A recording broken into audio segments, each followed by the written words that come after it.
Welcome to Art and Soul Insider. I'm Barbara Lynn Burns, and I'm here to help you find your joy, your creativity, and calm through art and wellness. Whether it's exploring new supplies, guided meditations, or inspiring art projects, this is your space to recharge and create. So let's make more art and less stress together. Here we go. Hello, welcome. I'm so glad you're here. So today we have a very special kind of playtime. I've got all sorts of different materials. I will be using watercolor as a base, but if you have something else, we can work it out.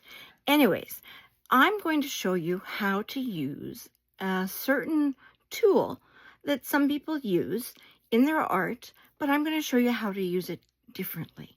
So I'm going to use it both ways. So if that piques your interest, hang on tight and let's go. So here we are.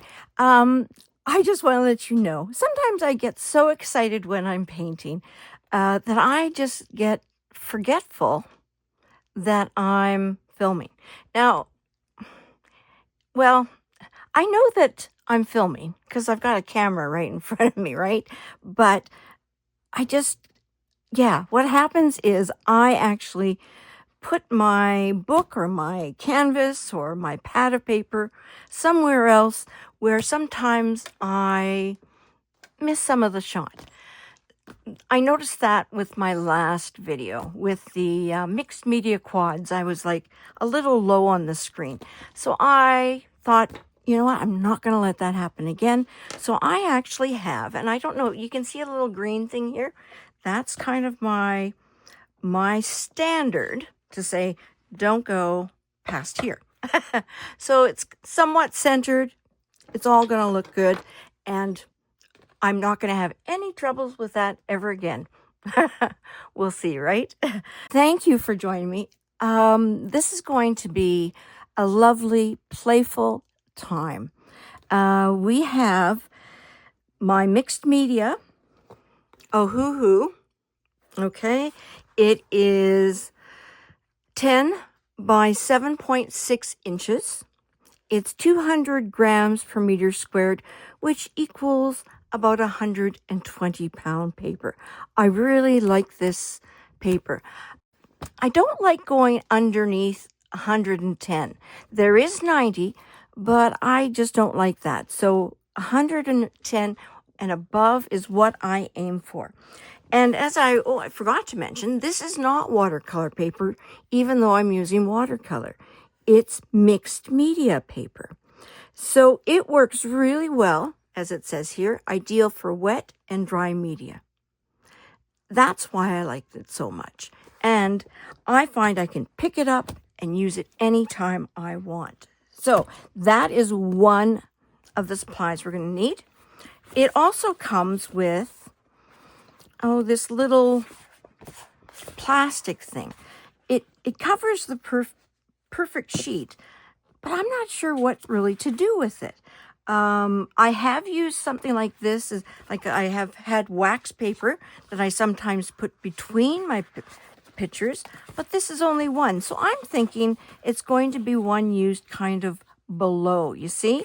So I'm not going to get paint. See on that page below, see how that kind of shows the page below there? That way it protects it. That's what I'm thinking is going to happen with this. But that's how I'm going to use it. So there we go. I'll just put it here as a page stop so I know where I'm going. I'm going to be using the Krataki Ganze Tambe watercolors. Upside down. Here we go. These are from Japan. These are beautiful watercolors.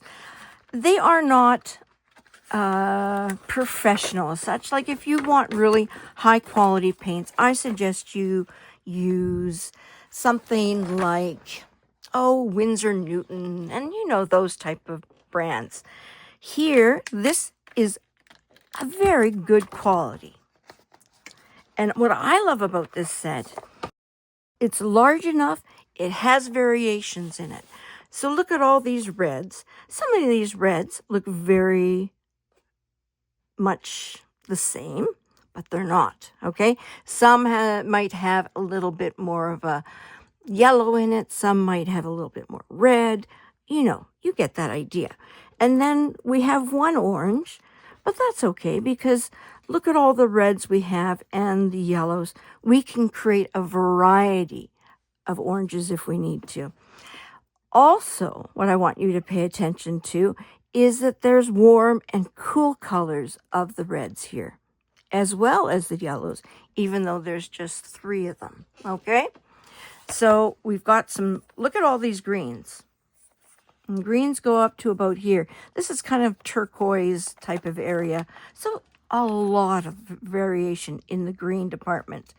Then we've got some light blues, kind of a, is it a lilac? No, this is more of a lilac. This is kind of a purpley blue with white added to it. Here's our blues, okay? And then, oh, I forget where this kind of changes. Yeah, here's some of the purples right in here. And then we've got neutral colors with the browns, with the browns and the blacks. And we've got the gray, white, we've got a pearlized white. And we've got 2 golds. Well, a gold and kind of a bronzy. It's a great set. You can get this set, which I got from Amazon. But you can also get this set. I have seen it in some art stores as well. So that's what we're going to be using for the paints. I've got my water here. Okay, so I'll put it up here. I've got paper towel. Oh, I forgot.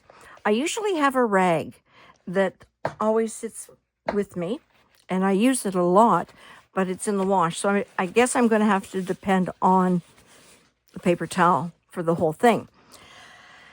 Also, I have watercolor pencil crayons. Oh, one thing before I forget. If you don't have watercolors, use what you have. Tempera will work well because it's water-based. Acrylic works well as gouache, but they dry kind of quick and they somewhat have a film over them. So if you have tempera paint, that is the first choice. But if you have acrylics, please use them and play along. So we have watercolor pencil crayons. I have tape because I like a nice crisp border around my beautiful paper. So when I peel it off, it really offsets the colors beautifully. I have some acrylics. I just grabbed these. I don't know why I got blues, but I was thinking maybe blues, I guess, and a white because I might want to do some printmaking. And it works better with the heavier set of the acrylics. I have some sponges, and the sponges will be used in the work. I also have bubble wrap. I love bubble wrap. Oh, it's starting to dry that paint. This is a stamping, stippling brush. See how flat it is? It is completely flat. So when you mix the paint and you put it down on the paper, it's a solid contact with brush, paint, and your paper or canvas. I have to re-glue mine as it kind of came apart there. Also, I have brought my Stabilos. These are these big chunky ones. These I use just to add color. And these they're very much like watercolor pencil crayons. You put the color down, you add water to them, and they turn into paint. Love playing with them. But sometimes, as I mentioned, I just use them for their mark-making abilities. I also have these China markers. These make marks as well. Really kind of cool. I'm thinking if I want to do some detailing, I would maybe use some ink on top. If not, well, yeah, I might not. I just like to have a variety around me just in case, right? These, if you do not have technical pens, and these are the Sakura archival ink pens. They are microns. What's really cool about them is that the nibs come in different sizes. So you have really, really, really small. This is a 0.1. Can you see that? Tiny. I use these, but if you don't have these, use a ballpoint pen, gel pen, whatever works for you, right?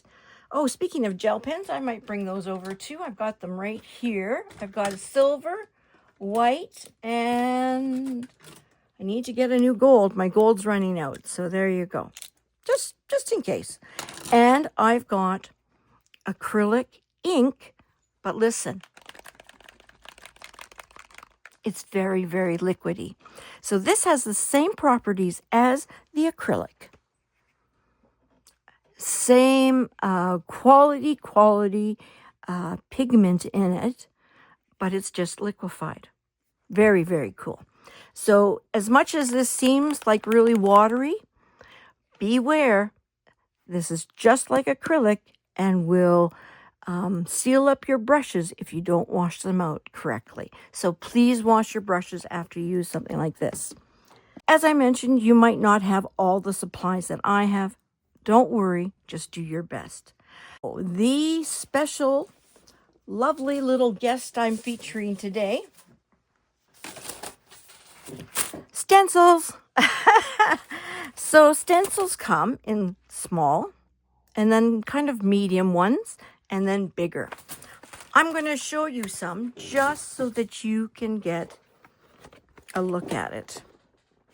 I'm going to try and give you some background there so you can see. Isn't that cool? Then you can go from lines.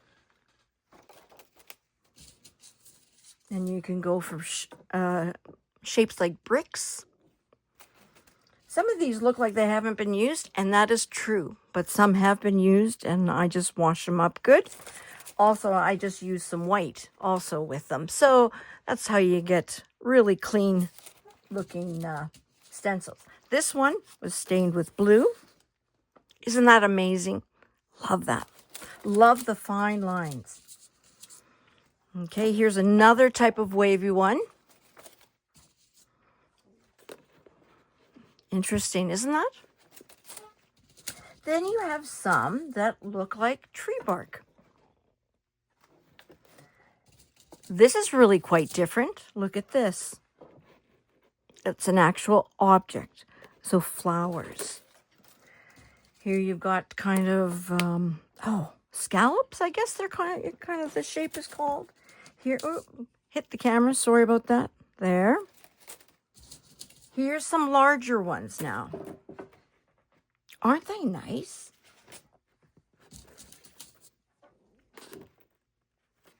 I'm going to just show you a few more because I don't want to waste all my time. I want to get to the creating. So here, this shows more of a visual.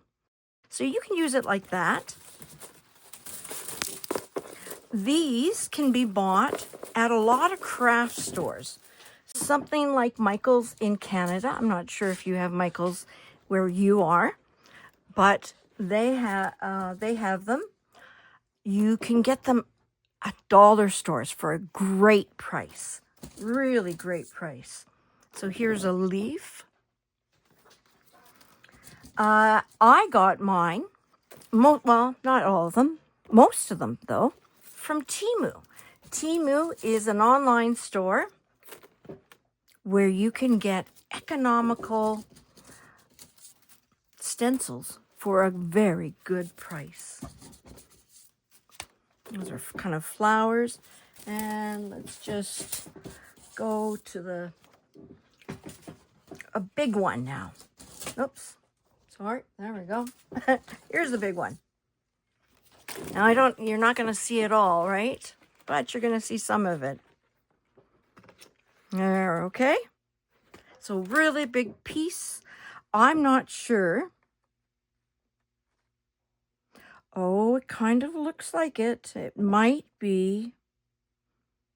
No, it wouldn't be. It looks like this would connect with this. You know, you could just flip it. But no. Nope, it isn't. So there's that. And there's some, which I kind of like, that are smaller. Well, they're still the same size, but they've got smaller visuals, smaller stencils that you can use, right? Isn't that great? Yeah, I really like that. So that's all our supplies. And going, wow, that's a lot of supplies. Again, you do not need all of these supplies. You use whatever you have. That is the key, right? Okay, so I'm going to go like this. Bring that out, because that's what I'm thinking it's used for. Oh, one thing I forgot to mention. What I love about this book, too, it has a perforated edge. See that? So if someone that sees what I've created and they say, oh, I really like that, I can just carefully rip that out and we're good to go. There we go. Matching it up to my lines on the bottom. See? Perfect. You can see everything. I love it. So let's use up the rest of this tape. If you don't want to tape yours all the way around, you don't have to. I'm using, as I mentioned, a little smaller book. This is a nice size because I usually, my books that I create in, they are usually bigger. So let's grab one here. This one. This is 9 by 12. Okay, and this was only 10 by 7. So significantly smaller. If you have a big purse, you can carry it. I don't have a very big purse, so when I do go away, this is an option for me to take. You know, if I'm going on holidays, I like to bring something that I can be creative with. So something like this is a nice option. Got a little crease there. I'm almost at the end of this tape here. So I hope your week has been good. I celebrated my birthday last week. That was lovely. I work part-time as a recreational therapy assistant at the hospital, in a long-term care facility, in a long-term care unit. And I do things with the residents, such as we do art projects, we do talk about the news, we have called armchair travel, where they get to look at other places in the world, do baking, you know, those type of things, just to enrich their life, not only physically, because we have exercise and everything like that, but also mentally and emotionally. I've done things, and as you know, I am very into it, concerning mindfulness. And they really enjoyed it. So it's very interesting. And it's quite heartwarming to see 80-year-olds welcoming, well, 90-year-olds actually. We have a few 90-year-olds that welcome doing mindfulness exercises. I think that's so wonderful. So I feel very blessed to be able to spend time with them and to be surrounded by such amazing people that have had an impact on my community and everything like that. It's a big honor. So, yeah, that's what I do part-time. And I love kind of giving back to people. I really, you know, the wonderful thing about having a business is, well, you can put 100% into your business, which I love doing. I love doing this channel. I love doing my online art classes, but I also love being with others and teaching with them in that kind of capacity. Because as you know, I used to be a teacher, right? Good old 25 years and above. So now I'm with people in a different way, but I'm still teaching. So it's quite fun. Let's begin. My key with these colors today is I'm going to use the colors much more like they are. And so what I mean by that, I'm not going to use the watercolors as watercolors. I'm going to use them more like direct paint. So I'm going to take the paint right from my palette here and apply them. I'm not going to water them down or anything. So I'm going to be using them in a different way than regular watercolors. But before I begin that, I want to take my watercolor pencil crayons. Now, if you don't have watercolor pencil crayons, don't worry. You can use pencil crayons, right? Regular ones. Blue. Okay, that's what my mind said. So that's, you know what? I like this one better. No, this is the one I picked. I'm not doubting my intuition. I try to listen to my intuition here. Fear of the white page. Just go like this.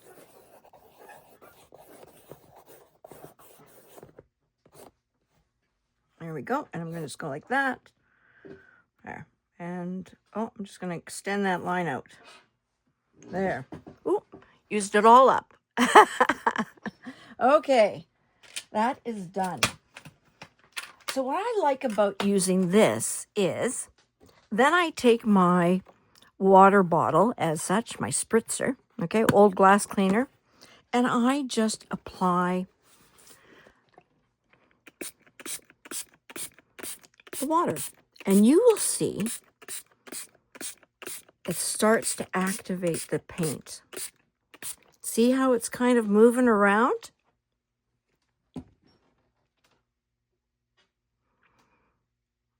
It's just, yeah, isn't that cool? I love it. I don't know why. It took me a while to discover that.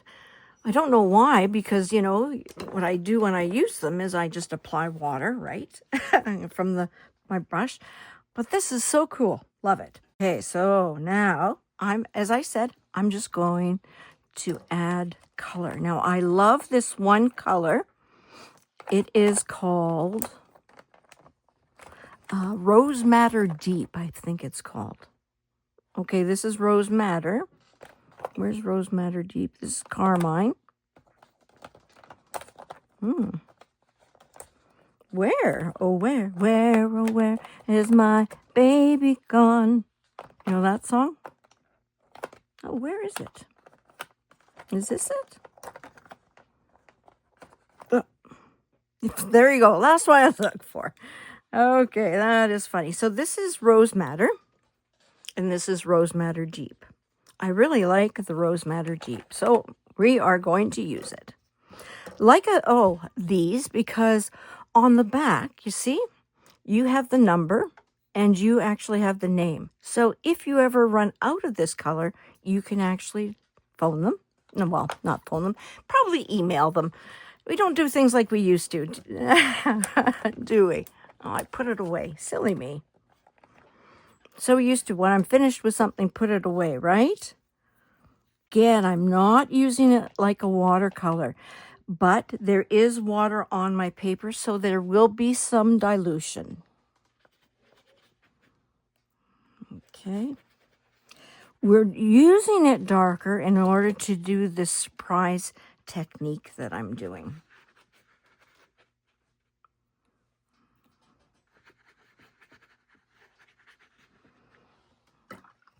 Not looking to make anything really, special. You know, like I'm not looking to, one thing it's tricky to get these out. I'm not looking to make a picture here. I am just placing color down Wherever I say, ooh, that looks like a good place. Now, just be forewarned, because I have blue underneath, what's going to happen is this color might turn a bit of green, right? Or this color might turn orange because it's next to the red. That's the way it goes. That's the way it goes. I'm going to use some green. This is called green light. No, sap green light. So with this, I have to be careful not to put it too close to the red. The reason why is red, when it's added to green, turns brown. How do I know that? Well, color theory, but also I know because of, well, trial and error, I guess, too. But let's take out the color wheel while I'm talking here. What makes brown, if you don't have a brown in your palette, is you use what's called complementary colors. Complementary colors are colors on the exact opposite side on the color wheel. So red and green make a brown. Blue and orange make a brown. Violet and yellow, it makes kind of a brown. Whoops, sorry about that. My camera went crazy there. It kind of does, but yeah. But how do you remember that? Well, for me, what I used to tell my students, red and green is Christmas time. Purple, okay, purple and yellow is Easter, that little yellow chick, right? With a purple bow. And then we have blue and orange. So I would think of the Edmonton Oilers, because that's where I'm from, Alberta. And yeah, that's kind of how it would be. So those are the ones that create brown. So if you want to create brown, go ahead and use them together, right? But if not, keep them apart.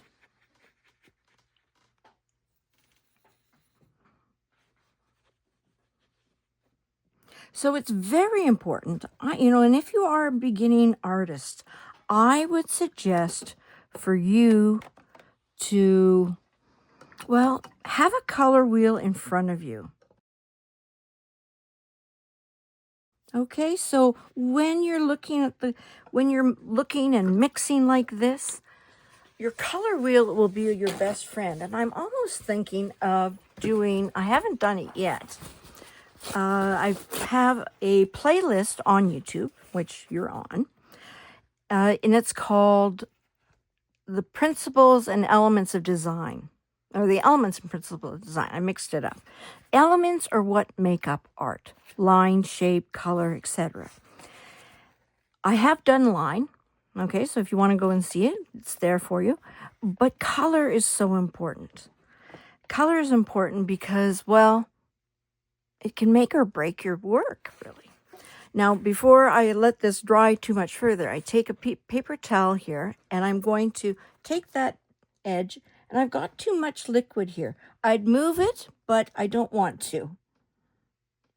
So I'm going to just dip it in there, and it's going to suck up that paint.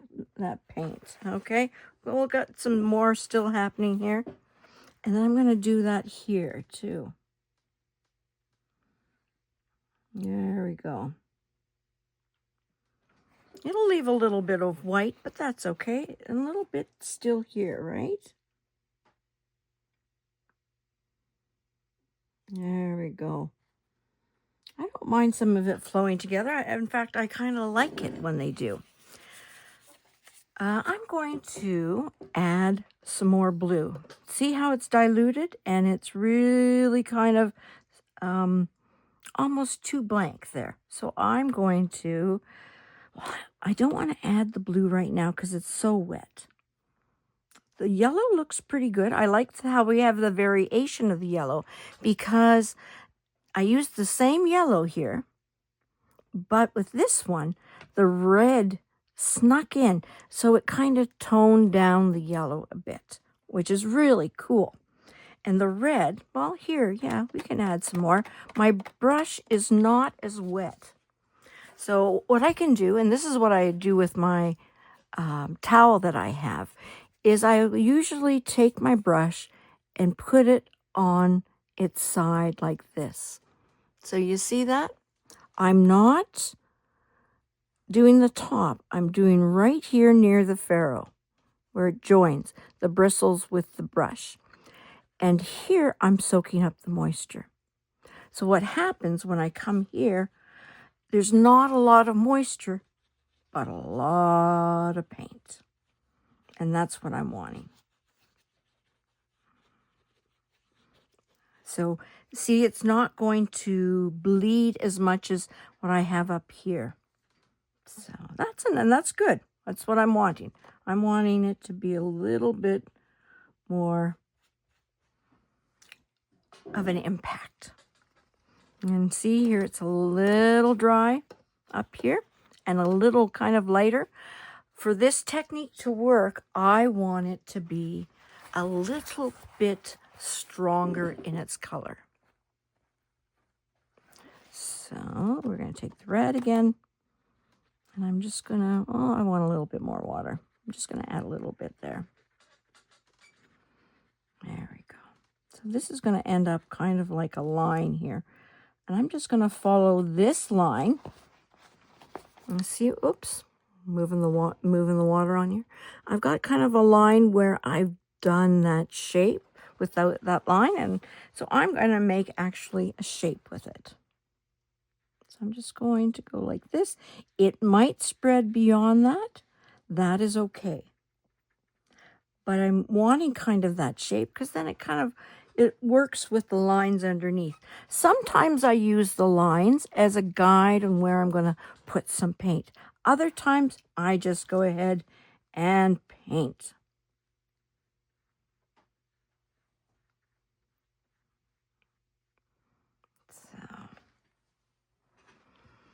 There, and I'm going to add a little bit more red there. So again, kind of putting that paint on my brush, but again, I'm wanting a little drier, so I'm going to press the furrow, not the furrow, but the bristles in the furrow area.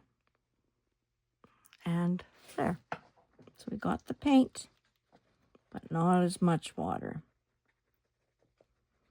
So what you have to watch at this stage is not to go in and then lift, because you might actually lift paint, because it's at that special stage where it's drying and the color's kind of on top. And so when you take a paper towel or something in it, you're going to lift the color away, and then there's going to be some white. And that's what kind of happened in this area. Let's get that blue now. That green looks good, doesn't it? Nice and bright. Actually, you know what? I'm going to bring that green, a little bit more of that green. And this was the sap green light. So I'm going to use this color here. Oh, I have to watch because that's the red. So I'm just going to stop early there. There. Like that. I really like what's happening here, but I'm thinking it's not really going to show at the end result. So this is pretty, I can take some. There we go. See, so there's that line. But it's wet enough. See, it's kind of going in. And I've got that green paint on here, so I'm just going to go dab, dab, dab. There. Clean my brush. And now I want to go into that blue. But before I do, let's go and get some liquid. And what I really should have done, oh, look at that color variation. Can you see that? Oh, it's cool. Blue, and then there's a yellow green there, orange, a little red in the corner. Oh, I love it. It's nice. Yeah. So I think we're pretty good. Oh, I wanted the blue, right.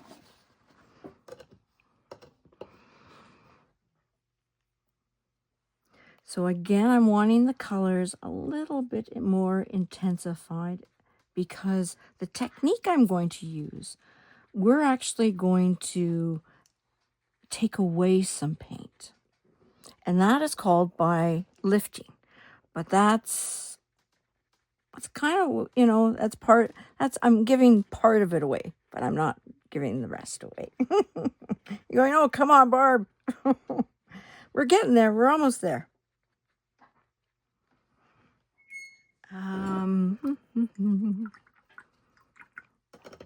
Okay, let's get a blow dryer to this baby.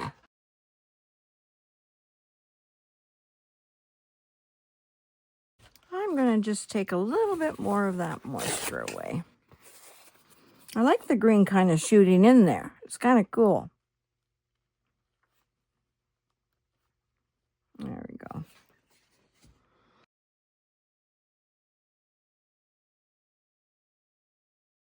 Got a little blossom here. Blossoms are, and you can almost see it here, like it's a great visual actually of it. Am I concerned about it in this one? No, not at all. But it's a perfect example for you to see. So I had my paint and my paper wet. The paint was kind of swirling around. Then I came in with my brush, and I must have been adding some more red, it looks like. Here, I placed the paint down here, and what happened is because the paper was not as wet as my paintbrush was, when my paintbrush hit the paint, it went like this. It pushed all the paint out. So what you have is a wetter brush. The brush is wetter than the paper. And that's how you get these blossoms. In my realistic work, I don't want blossoms. So that's when I really have to be aware of how is the how is the paper, and how is its wetness. And that is the clue on how I'm going to do things. So yeah. This is kind of like an orangey red, I think. Do I want to use it? I don't think so. No. I see. I'm going to color these in here. I'm seeing kind of a line here. So I'm just going to kind of bring out this a little bit more. So my brush is damp. So I'm just going to then use this as kind of the paint to put it here. And what's going to happen is the paint, it's going to actually go darker. And this is what glazing is when I put another color on top of an already dry situation, that it will actually go deeper.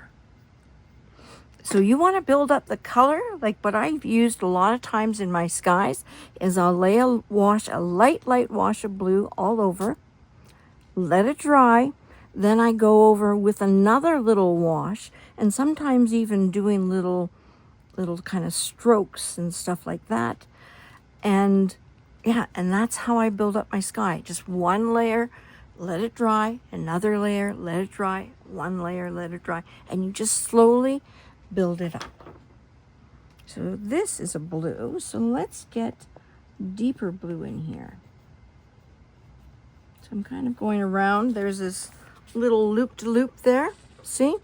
So I'm going to go around this.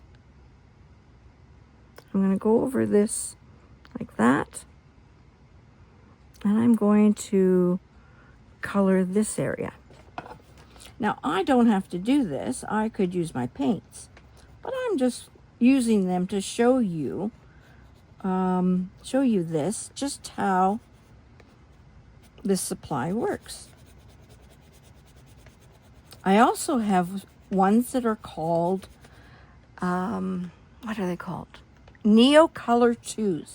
NeoColor 2s are the very much like this, but they look like wax crayons. And you can put your color down like this, and then take your water, or naturally a brush with water in it that's damp, and add the color.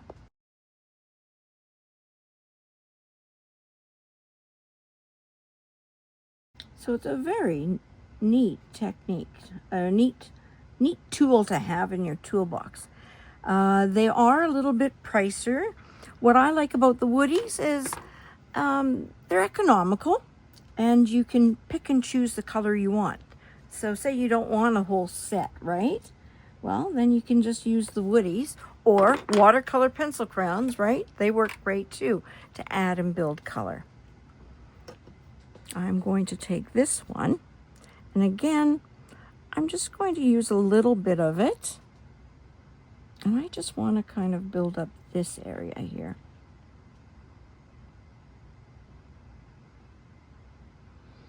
So I'm building up kind of some shapes that I'm seeing in this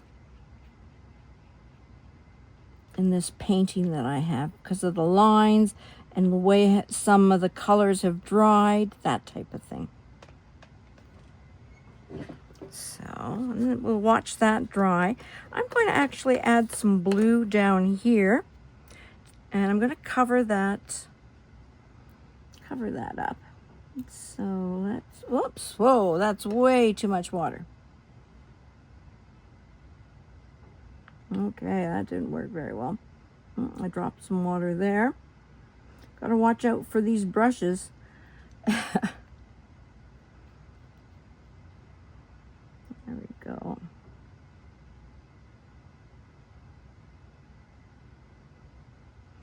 Oh, yesterday it was so neat. We had music time at the hospital. And usually, you know, we have people come and sing and stuff like that. But what we did yesterday was actually go to YouTube, find some music, and played the music. And we played it, and some of the residents were able to see videos of their favorite artists. So that was really kind of neat. Music is just a wonderful addition to our lives. It's very much like music, where it can transport us into another place and time. You know, we can have music that we, you know, after a really rough day, we can just turn on our favorite song, sit back, close our eyes, and listen. And it can carry us away to a different time and a different point. And music is so powerful. They noticed in adults with dementia that as much as they don't remember a lot of things, they remember the music. I just find that just incredibly fascinating. Build up this color. So what I'm doing here is just creating some interesting shapes to just kind of bring some color out a little bit more, and just so that the background is layered. What creates an interesting abstract is the layering that you do. Yes, color is very important, and all the elements of designs, line, shape, color, texture, and all that. But layering is another way of just adding dimension, adding texture to your work, that it really brings the viewer's eyes in and makes them kind of see things that they might never have, like they go, oh, wow, I didn't see that the last time I saw that. So I'm going to take Here's a quick read. It's the Light Seers Pocket Tarot. Love this little set. Love her artwork. Her work is very similar to mine, where I actually use watercolors and then I use line work to actually accentuate it. Yeah. So, oh, before I do this, let's just show you some of the cards. They are just really, oh, some of them are mixed up. Sorry, upside down. You know, some of them are like just very special cards, right? In very unique ways. You know, just beautiful. So, this reading is for, I like to say for someone watching, naturally. But it could be also for someone, the someone in all of us. So it could be open to everyone. Because I believe sometimes there's a message that we all need to hear.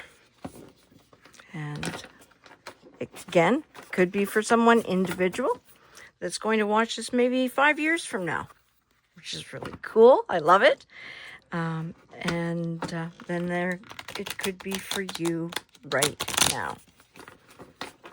And oops, there we go. Oh, well, this one fell off. So let's use that one. This is the world. So here we've got some sacred geometry type of stuff around her. She's in a circle. The circle naturally represents the world, but it also gives a sense of wholeness, unity, one. And in the world, you see, we've got again another sacred geometry symbol with more circles layered and layered and layered. And then we have this very joyful woman with a very brightly colored dress there, with her arms open, almost inviting things. So let us look. It's number 21. This is a major arcana card. In the tarot, there are two types of cards. There are the major arcana, and then there's the minor arcana. What does that mean? Well, there's these major cards that whenever they show up in a reading, it's very, very important. So I always, whenever I see a spread, whether I'm getting a reading or doing this on my own, these are just special markers you need to pay attention to. So I think it applies to this situation as well. So this is the world. Completion, joy, wholeness, achievement, happy endings, abundance, success, new levels of consciousness, literally traveling the world. The world brings one of the most positive and abundant messages in the tarot. Congratulations, you come so far. A large project or period in your life is coming to a successful conclusion, and it's time to revel in the sweet afterglow of your success. If you're not quite there yet, whoops, sorry, it's a little tiny book, see? If you're not quite there yet, my finger's in the way now, take this card as a sign that you're on the right path. Consciously step into the world's ascension energy and welcome this beautiful shift as your inner spiritual landscape merges with your outer reality. As you reach this stage of fruition, remain focused. Don't slacken your resolve as you glimpse the magic at the end of the long journey, because it's time to follow through with your final steps and complete the cycle. Even in shadow, the world is a positive card that signals bliss and happy endings with oodles of positive energy on the way. The mantra is, I accept this gift of completion, and I ascend to new levels of awareness and wholeness. I am love. There you go. You are love. Yes. Have a wonderful day.